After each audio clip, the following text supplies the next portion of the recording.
You can definitely sense the quietness of the ride. That's number one. Rode really, really well. It was impressive. The tires really feel they're designed for it, and they're very, very capable. Overall, I think I checked all the boxes.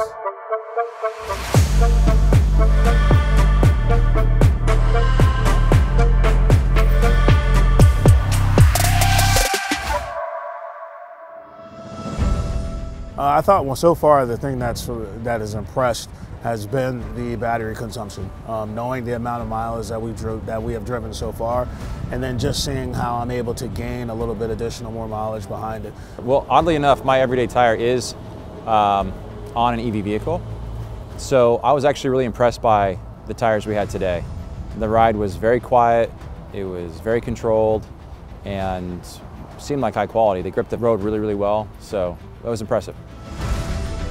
Yeah, I think that the focus on the EV piece is important because in this market particularly, we're seeing between 20 and 25% of our customer base having EV vehicles. And the fact that they're heavier, knowing the tires have to hold up and be manufactured in a different way was really, really unique. So I thought that was interesting and certainly adds value to the offering. We're extremely proud of the technologies that we've developed. Our proprietary blends are revolutionizing the industry. We're simply not adding a new additive or a new compound into the tire. Rather, we've completely revolutionized the production process. So this involves completely new compound and ingredients. They're now in the liquid form as opposed to the dry mix. And more importantly, the actual process of building the tire itself is completely different.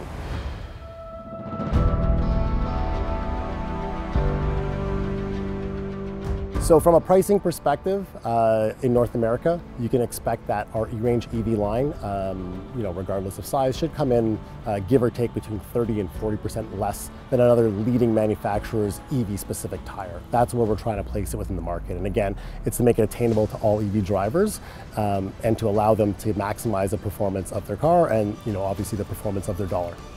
I'd say it's actually better than the standard tires come from the standard Model 3. In the canyons, they behave really well. They don't overheat. They give really good steering feedback, and you know where the limit of the tire is. The quiet, I was really impressed with the quietness of the tire. There was really a lot less noise, like next to nothing. Even up in the canyons and taking the corners and whatnot, yeah, it really performed quite well.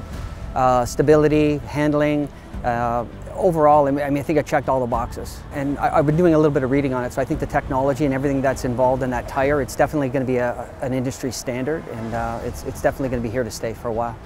Well, it's been a very interesting experience because it's not something we tend to do every day, and there's not many parts in North America where you have these sort of canyon roads where you can really put a car through its paces. But what's interesting is the tires really feel they're designed for it, and they're very, very capable. And what makes this sort of different is the fact that it feels like a performance tire.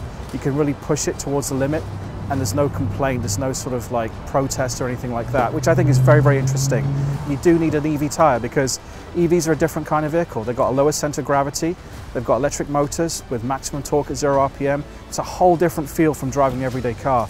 And what we've seen is people who've bought EVs and they drive them and they put regular tires on the car, they wonder why they go through tires so quickly, and it's because of the dynamics of the vehicle and the way it's designed. So you really need an EV specific tire for the vehicle, and I think what Salem has done today, they're really onto something.